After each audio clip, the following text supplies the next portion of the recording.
Hello, welcome to knowledge hub. Knowledge hub के इस video में आपका स्वागत है। आज के इस मॉक टेस्ट में हम राजपूत काल से संबंधित प्रश्नों को हल करेंगे। राजपूत काल 650 ईस्वी से 1206 ईस्वी तक था। पूरा वीडियो देखने के बाद कमेंट सेक्शन में आप जरूर बताएं कि आपने इस मॉक टेस्ट में कितने प्रश्नों के सही जवाब दिए। तो बिना देरी किए हुए शुरू करते हैं आज का वीडियो। पहला प्रश्न है, पूर्व मध्यकालीन भारतीय इतिहास में 750 ईस्वी से 1200 ईस्वी तक का समय मुख्यतः माना जाता है। उत्तर भारत के संदर्भ में ऑप्शन ए संक्रमण काल, बी राजपूत काल, सी भारत पर तुर्क आक्रमण का काल, या फिर डी उपर्युक्त सभी। पहले प्रश्न का सही जवाब होगा ऑप्शन नंबर बी राजपूत काल। दूसरा प्रश्न है, 712 ईस्वी में सिंध पर अरबों के आक्रमण के समय वहां का शासक कौन था? ऑप्शन ए दाहिर याह, बी दाहिर, सी चच, या फिर डी राय सहसी। इस प्रश्न का सही जवाब है ऑप्शन नंबर बी दाहिर, राजा दाहिर। तीसरा प्रश्न है, सर्वप्रथम भारत में जजिया कर लगाने का श्रेय सिंध के विजेता मोहम्मद बिन कासिम को दिया जाता है। उसने किस वर्ग को इस कर से पूर्णतः मुक्त रखा? ऑप्शन ए मुसलमानों को, बी बौद्धों को, सी ब्राह्मणों को, डी निम्न जाति के लोगों को। तीसरे प्रश्न का सही जवाब है ऑप्शन नंबर सी ब्राह्मणों को। ऑप्शन नंबर सी ब्राह्मणों को। चौथा प्रश्न है, किस ग्रंथ के उल्लेख के आधार पर यह माना जाता है कि मलेच्छों के अत्याचार से त्रस्त होकर महर्षि वशिष्ठ ने अत्याचारियों के विनाश हेतु आबू पर्वत पर एक यज्ञ किया एवं यज्ञ के अग्निकुंड से 4 राजपूत कुलों परमार, चौलुक्य, सोलंकी, प्रतिहार एवं चौहान का जन्म हुआ? Option A Manusmriti, B Ramayan, C Prithviraj Raso, या फिर डी राजतरंगिणी। चौथे प्रश्न का सही जवाब है option number C Prithviraj Raso. Prithviraj Raso. पांचवा प्रश्न है, ढिल्लिका यानी दिल्ली नगर की स्थापना की थी? किसने की थी? ऑप्शन ए चौहानों ने, बी तोमरों ने, सी परमारों ने, या फिर डी प्रतिहारों ने। पांचवें प्रश्न का सही जवाब है ऑप्शन नंबर बी तोमरों ने। ऑप्शन नंबर बी तोमरों ने।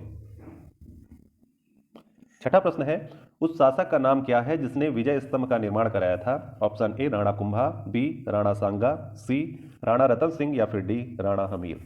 छठे प्रश्न का सही जवाब है ऑप्शन नंबर ए राणा कुंभा। राणा कुंभा। सातवां प्रश्न है, निम्नलिखित में से भारत पर पहली बार आक्रमण करने वाला कौन था? Option A Afghan, B Mongol, C Arab, या फिर डी तुर्क। सातवें प्रश्न का सही जवाब है ऑप्शन नंबर सी अरब। सातवें का सी। आठवां प्रश्न है, पृथ्वीराज रासो निम्नलिखित में किसने लिखा था? Option A Bhavabhuti, B Jayadev, C Chand Bardai, या फिर डी बाणभट्ट। आठवें प्रश्न का सही जवाब है option number C Chand Bardai. Option number C. नौवां प्रश्न है, पूर्व मध्यकालीन भारत के शासक राजवंशों के साथ उनकी राजधानियों का मेल बैठाएं। सूची 1 में राजवंश दिए हुए हैं और सूची 2 में उनसे संबंधित राजधानियां। तो मिलान करते हैं। प्रतिहार या परिहार राजवंश की राजधानी क्या थी? तो प्रतिहार राजवंश की राजधानी थी कन्नौज, ए का पहला। चंदेल राजवंश की राजधानी थी खजुराहो, बी का दूसरा। सी परमार राजवंश की राजधानी थी धार, सी का तीसरा। और डी चालुक्य या सोलंकी राजवंश की राजधानी थी अनिलवाड़ा, डी का चौथा। इस तरह से 90 प्रश्न का सही जवाब होगा option number 1, 2, 3, 4। Option number C. Option number C 1, 2, 3, 4। 10वां प्रश्न है, अगले पेज में चलते हैं। 10वां प्रश्न है, 1100 ईस्वी में निर्मित मंदिर जो भुवनेश्वर के अन्य मंदिरों पर प्रधानता रखता था कौन सा है? ऑप्शन ए राजा रानी मंदिर, बी कनरिया महादेव मंदिर, सी त्रिभुवनेश्वर लिंगराज मंदिर, या फिर डी मुक्तेश्वर मंदिर। 10वें प्रश्न का सही जवाब होगा ऑप्शन नंबर सी त्रिभुवनेश्वर लिंगराज मंदिर। 11वां प्रश्न है, दिलवाड़ा मंदिर कहां पर स्थित है? Option A Shravanabelagola, B Parasnath पर्वत, सी इंदौर, डी आबू पर्वत। 11वें प्रश्न का सही जवाब है ऑप्शन नंबर डी आबू पर्वत। 12वां प्रश्न है, खजुराहो स्थित मंदिरों का निर्माण किसने किया था? ए होलकर, बी सिंधिया, सी बुंदेला राजपूत, डी चंदेल राजपूत। 12वें प्रश्न का सही जवाब होगा option number D Chandel Rajput. Chandel राजपूतों ने खजुराहो के मंदिरों का निर्माण कराया था। 13वां प्रश्न है विजय स्तंभ कहाँ स्थित है? ए दिल्ली, बी झांसी, सी चित्तौड़गढ़, डी सीकरी। 13वें प्रश्न का सही उत्तर है ऑप्शन नंबर सी चित्तौड़गढ़। विजय स्तंभ कहाँ है? चित्तौड़गढ़ में। 13 का सी। 14वां प्रश्न है लिंगराज मंदिर की नींव डाली थी? ए ययाति केसरी ने, बी लाला तेंदुकेसरी ने, सी नरसिंह देव ने, डी प्रताप रुद्र देव ने। 14वें प्रश्न का सही उत्तर है ऑप्शन नंबर ए ययाति केसरी ने। लिंगराज मंदिर की नींव डाली थी ययाति केसरी ने। 15वां प्रश्न है सोमनाथ के मंदिर पर 1025 ईस्वी में महमूद गजनवी के आक्रमण के समय गुजरात का शासक कौन था? ए भीमदेव प्रथम, बी भीमदेव द्वितीय, सी मूलराज प्रथम, डी मूलराज प्रथम द्वितीय सॉरी। तो इस प्रश्न का सही जवाब होगा ऑप्शन नंबर ए भीमदेव प्रथम। ऑप्शन नंबर ए भीमदेव प्रथम। 16वां प्रश्न है हिंदू विधि पर एक पुस्तक मिताक्षरा किसने लिखी? ए नयचंद ने, बी अमोघवर्ष ने, सी विज्ञानेश्वर ने या फिर डी कम्बन ने। 16वें प्रश्न का सही उत्तर है ऑप्शन नंबर सी विज्ञानेश्वर ने। विज्ञानेश्वर ने मिताक्षरा की रचना की। 17वां प्रश्न है ब्लैक पगोडा है ए मिस्र में, बी श्रीलंका में, सी कोणार्क में या फिर डी मदुरई में। 17 प्रश्न का सही जवाब होगा ऑप्शन नंबर सी कोणार्क में। कोणार्क में ब्लैक पगोडा स्थित है। सूची 1 को सूची 2 से साथ सुमेलित कीजिए। 18वां प्रश्न है सूची 1 में राजवंश दिए हुए हैं और सूची 2 में उनसे संबंधित राजधानियां। चौहान या चाहमान वंश की राजधानी क्या थी? तो चौहान वंश की राजधानी थी अजमेर। ए का पहला। गढ़वाल के राठौर वंश की राजधानी क्या थी? तो यह थी कन्नौज। बी का दूसरा। गुहिलौत या सिसोदिया वंश की राजधानी थी चित्तौड़गढ़। डी कलचुरी वंश या है वंश की राजधानी थी त्रिपुरी। डी का चौथा। इस तरह से इस प्रश्न का सही उत्तर होगा ऑप्शन नंबर ए 1 2 3 4। 19वां प्रश्न है राजस्थान के इतिहास का प्रणेता किसे कहा जाता है? ए कर्नल टाड को, बी जदुनाथ सरकार को, सी कनिंघम को या फिर डी विलियम जोन्स को। 19वें प्रश्न का सही उत्तर होगा option number A colonel Tod को। कर्नल टाड को राजस्थान के इतिहास का प्रणेता कहा जाता है। 20वां प्रश्न है सूची 1 को सूची 2 के साथ सुमेलित कीजिए। सूची 1 में राजवंश दिए हैं और सूची 2 में उनसे संबंधित राज्य क्षेत्र। ए चौहान राजवंश का राज्य क्षेत्र क्या था? मिलान करते हैं। तो चौहान वंश का राज्य क्षेत्र था दिल्ली व अजमेर। ए का पहला। प्रतिहार राजवंश का राज्य क्षेत्र क्या था? तो यह था कन्नौज। बी का दूसरा। परमार राजवंश का राज्य क्षेत्र था मालवा। सी का तीसरा। और चौलुक्य सोलंकी राजवंश का राज्य क्षेत्र था काठियावाड़। डी का चौथा। इस तरह से इस प्रश्न का सही उत्तर होगा ऑप्शन नंबर 1 2 3 4। ऑप्शन नंबर ए 1 2 3 4। 21वां प्रश्न है सुमेलित कीजिए सूची 1 राजवंश, सूची 2 राज्य क्षेत्र। चंदेल राजवंश का राज्य क्षेत्र क्या था? मिलान करते हैं। तो चंदेल राजवंश का राज्य क्षेत्र था बुंदेलखंड जेजाग भुक्ति। ए का पहला। कलचुरी राजवंश का राज्य क्षेत्र था चेद। बी का दूसरा। गढ़वाल राठौर राजवंश का राज्य क्षेत्र था कन्नौज। सी का तीसरा। और गुहिलौत राजवंश का राज्य क्षेत्र था डी का चौथा मेवाड़। इस तरह से इस प्रश्न का सही उत्तर होगा ऑप्शन नंबर ए 1 2 3 4। 22वां प्रश्न है सुमेलित कीजिए सूची 1 के राजवंश से सूची 2 के संस्थापक से। चौहान राजवंश का संस्थापक कौन था? मिलान करते हैं। तो चौहान वंश का संस्थापक था वासुदेव। ए का पहला। परमार राजवंश का संस्थापक कौन था? परमार राजवंश का संस्थापक था सियक द्वितीय श्रीहर्ष, बी का दूसरा।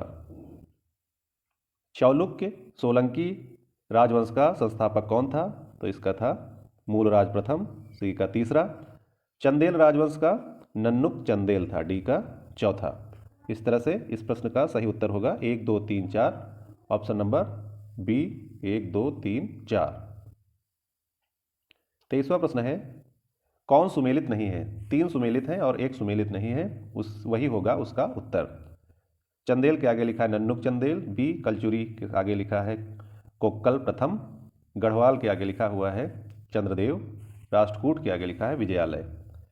इन राजवंशों के संस्थापक से मिलान कराना है, तो इस प्रश्न का सही उत्तर होगा option number D Rashtrakuta Vijayalaya. यह सुमेलित नहीं है, बाकी सब सुमेलित हैं। चंदेल राजवंश के संस्थापक नन्नुक चंदेल थे, कलचुरी के कोक्कल प्रथम थे और गढ़वाल के चंद्रदेव थे।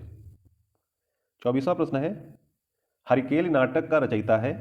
ए चौहान शासक विग्रहराज चतुर्थ, जिनको बीसल देव भी कहते हैं, बी परमार शासक भोज, सी प्रतिहार शासक भोज, डी इनमें से कोई नहीं।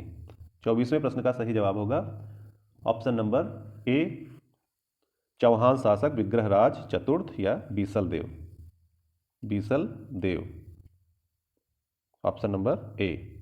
25वां प्रश्न है, किस नाटक के कुछ अंश 2.5 दिन का झोपड़ा मस्जिद की दीवारों पर अंकित है? ए हरिकेल, बी नागानंद, सी मालती माधव या फिर डी इनमें से कोई नहीं। 25वें प्रश्न का सही जवाब है ऑप्शन नंबर ए हरिकेल। हरिकेल नाटक के कुछ अंश 2.5 दिन का झोपड़ा मस्जिद की दीवारों पर अंकित है। 26वां प्रश्न है, रानी पद्मिनी का नाम अलाउद्दीन खिलजी की चित्तौड़ विजय से जोड़ा जाता है, उसके पति का नाम है, उसके पति का क्या नाम है ये बताना है। Option A Maharana Pratap Singh, B Ranjit Singh, C Raja Man Singh या फिर डी राणा रतन सिंह। 26वें प्रश्न का सही जवाब है option number D Rana Ratan Singh.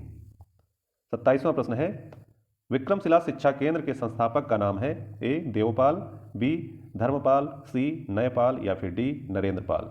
27वें प्रश्न का सही जवाब है option number B Dharmapal, option number B.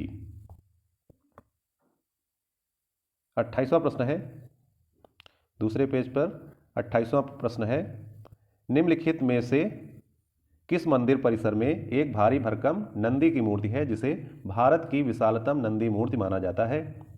ए बृहदीश्वर मंदिर, बी लिंगराज मंदिर, सी कनरिया महादेव मंदिर या फिर डी लेपाक्षी मंदिर। इस प्रश्न का सही जवाब होगा option number C Kandariya Mahadev मंदिर, option number C Kandariya Mahadev मंदिर, 28 का सी। 29वां प्रश्न है, निम्नलिखित में से किसे एक नए संवत चलाने का यश प्राप्त है? Option A Dharmapal, B Devpal, C Vijaysen, D Lakshman Sen. 29वें प्रश्न का सही जवाब है option number D Lakshman Sen. 30वां प्रश्न है, गीत गोविंद के रचनाकार जयदेव किसकी सभा को अलंकृत करते थे? A Dharmapal, B Devpal, C Vijaysen, D Lakshman Sen. 30वें प्रश्न का सही जवाब होगा option number D Lakshman Sen, Lakshman Sen.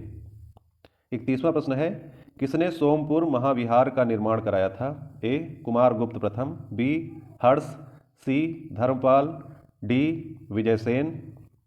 31वें प्रश्न का सही जवाब है ऑप्शन नंबर धर्मपाल, 31 का सी। 32वां प्रश्न है, भुवनेश्वर तथा पुरी के मंदिर किस शैली में निर्मित हैं? ऑप्शन ए नागर, बी द्रविड़, सी बेसर, डी इनमें से कोई नहीं। 32वें प्रश्न का सही जवाब है ऑप्शन नंबर ए नागर, ऑप्शन ए नागर, 32 का ए। 33वां प्रश्न है, राजवंश जो कन्नौज पर आधिपत्य स्थापित करने में त्रिकोणीय संघर्ष में उलझे हुए थे वे थे? 1 चोल, 2 पाल, 3 प्रतिहार, 4 राष्ट्रकूट। कूट 1 ऑप्शन ए 1 2 एवं 3, बी 1 2 एवं 4, सी 2 3 एवं 4, डी 1 3 एवं 4। इस प्रश्न का सही जवाब होगा ऑप्शन नंबर सी 2 3 एवं 4। पाल, प्रतिहार और राष्ट्रकूट, ये 3 राजवंश थे जो कन्नौज पर आधिपत्य स्थापित करने के लिए त्रिकोणीय संघर्ष में उलझे हुए थे। ऑप्शन नंबर सी। 34वां प्रश्न है, भारत में प्रथम आक्रमणकारी था, कौन था? Option A Qutbuddin Aibak, B Mahmud Ghaznavi, C Mohammad bin Qasim, D Mohammad Ghori. 34वें प्रश्न का सही उत्तर होगा option C, Mohammad bin Qasim. Option number C. 35वां प्रश्न है, जगन्नाथ मंदिर किस राज्य में स्थित है? Option A Bengal, B Orissa, C Kerala, D Uttar Pradesh. 35वें प्रश्न का सही उत्तर है option number B Orissa. Orissa में जगन्नाथ मंदिर स्थित है। 36वां प्रश्न है, पुरी में स्थित कोणार्क के विशाल सूर्यदेव के मंदिर के निर्माता थे? ए नरसिंह प्रथम, बी कपिलेंद्र, सी पुरुषोत्तम, डी चोडगंग। 36वें प्रश्न का सही उत्तर होगा ऑप्शन ए नरसिंह प्रथम। Option A. 37वां प्रश्न है, अजयपाल संस्थापक थे, कहाँ के? ऑप्शन ए अलवर के, बी भरतपुर के, सी अजमेर के, डी चित्तौड़गढ़ के। 37वें प्रश्न का सही उत्तर है ऑप्शन सी अजमेर के। अजमेर के संस्थापक थे अजयपाल। 38वां प्रश्न है, निम्नलिखित में से कौन कविराज के नाम से विख्यात था? ए भोज परमार, बी सिंधुराज, सी मिहिर भोज या फिर डी मुंज।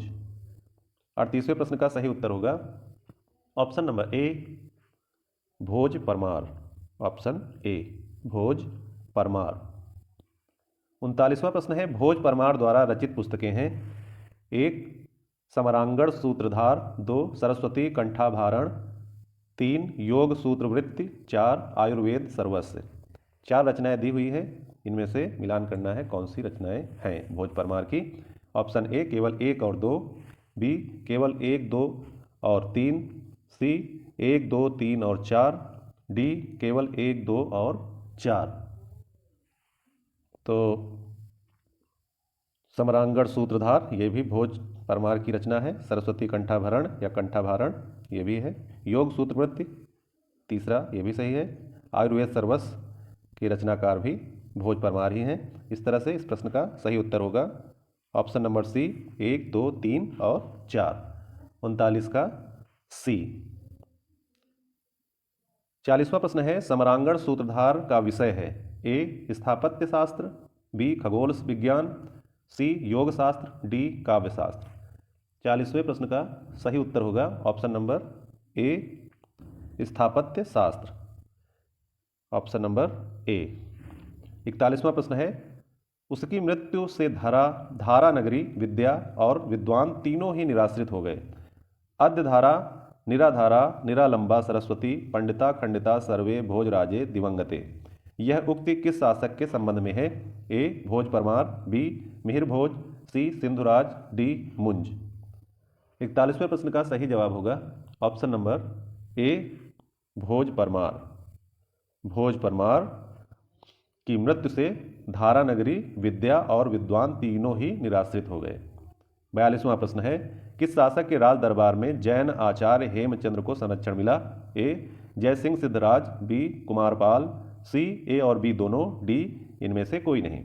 42वें प्रश्न का सही उत्तर होगा ऑप्शन सी 1 और बी दोनों। ए और बी दोनों यानी जयसिंह सिद्धराज और कुमारपाल दोनों का संरक्षण मिला था आचार्य हेमचंद्र को। 43वां प्रश्न है, वह प्रथम भारतीय शासक कौन जिससे तुर्क आक्रांता मोहम्मद गोरी का सामना हुआ और जिसने मोहम्मद गोरी को परास्त किया? वह प्रथम भारतीय शासक कौन था? ऑप्शन ए भीम प्रथम, बी भीम द्वितीय, सी कुमारपाल, डी जयसिंह सिंहराज। 43वें प्रश्न का सही उत्तर होगा ऑप्शन नंबर बी भीम द्वितीय। ऑप्शन नंबर बी भीम द्वितीय वह शासक था जिससे तुर्क आक्रांता मोहम्मद गोरी का सामना हुआ और जिसने मोहम्मद गोरी को परास्त भी किया था। भीम द्वितीय। 43 का बी। इसी के साथ आज की वीडियो का यहीं पर अंत करते हैं। आपने इस मॉक टेस्ट में कितने नंबर प्राप्त किए आप कमेंट सेक्शन में जरूर लिखें। तो अगले वीडियो में जल्द ही मिलेंगे, तब तक के लिए धन्यवाद, नमस्कार।